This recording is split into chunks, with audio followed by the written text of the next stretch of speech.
Welcome to the deep dive. Today we're taking on a really unique source. It's actually an audio excerpt from a phone call. Yeah, quite different for us. It really is. And our mission here is to sort of unpack this real-time attempt somebody's making to get some crucial information. Yeah. We want to see what insights we can pull out about, verifying sources when the stakes feel pretty high. Especially when there's that sense of urgency involved. Exactly. So we're going to listen in, metaphorically speaking, as someone we're calling Deborah makes this call. She got a referral from a friend, Rena, Right. and she basically trying to check out an investment opportunity. Seems she just spoke to a lady named Ghazala, and this is key. She says she's thinking about investing today. Today. That word just hangs there, doesn't it? It really does. That immediate pressure just sets up a fascinating interaction right from the start. And what's immediately striking, I think, is that clash. You've got Deborah's, urgent need for some clarity Yeah, she needs an answer now. versus the reality of actually getting it. You'll hear how fast an information-seeking chat can just pivot. And what that really tells us about the challenges of, proper due diligence. It's not just about the facts sometimes. No, exactly. It's also assessing if a source is even willing to be checked out. That unwillingness, that's information too. Okay, so let's dive into the call itself. Deborah dials, asks directly for Andrew Bella. Straightforward enough? Right. She gets straight to the point. Gave her the number, mentions investments, says she's trying to find out if this other person, Ghazala, and her investments are, quote, legit. And she drops the today bomb again. Yep. Thinking about putting money in today. Yeah. She's very upfront, direct, feels under pressure. Okay, pause there.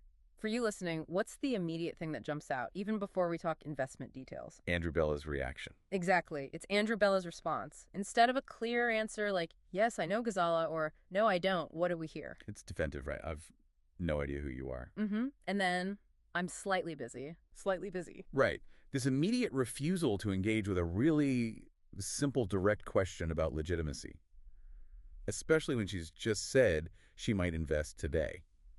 It's quite telling. It feels like a huge red flag. It's a classic sign, really. You often see this kind of thing in, let's say, less than legitimate situations, a sort of deflection. Absolutely. So Deborah, understandably, she tries again. She pushes, just give me a quick check. I'm ready to go here. Still trying to get that simple verification. But Andrew Bella just says, again, he's busy, suggests maybe calling back. Or she could call him back. Right. And then just, boom, ends the call very quickly. I'll have to call you back, or if you can call back, bye. Bye. Okay, bye. All right.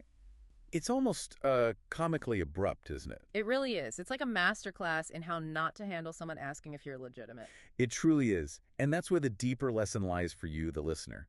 This really brief exchange, it just powerfully shows that friction, doesn't it? Yeah, between needing that quick answer and a source who, for whatever reason, is either unwilling or maybe unable to give it. That evasiveness. That evasiveness, especially when it's tied to this high-stakes, urgent situation she's described, that is the answer, in a way.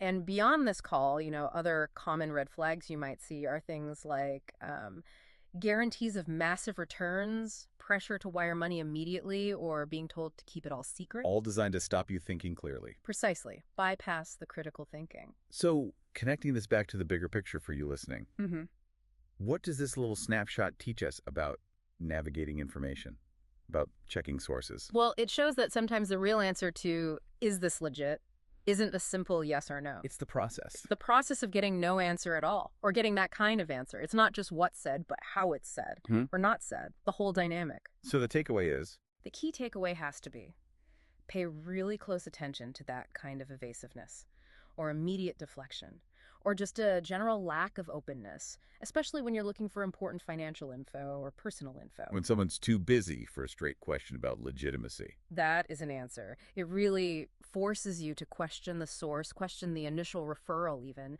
and definitely look for other ways, independent ways to verify things. Don't just trust the chain. Yeah. Wow. This single short phone call really shows how much we can learn, even from tiny interactions. It's not just the words, is it? It's the subtle stuff, the feeling behind it, the whole communication dance. Absolutely. And maybe something for you to think about as you go about your day.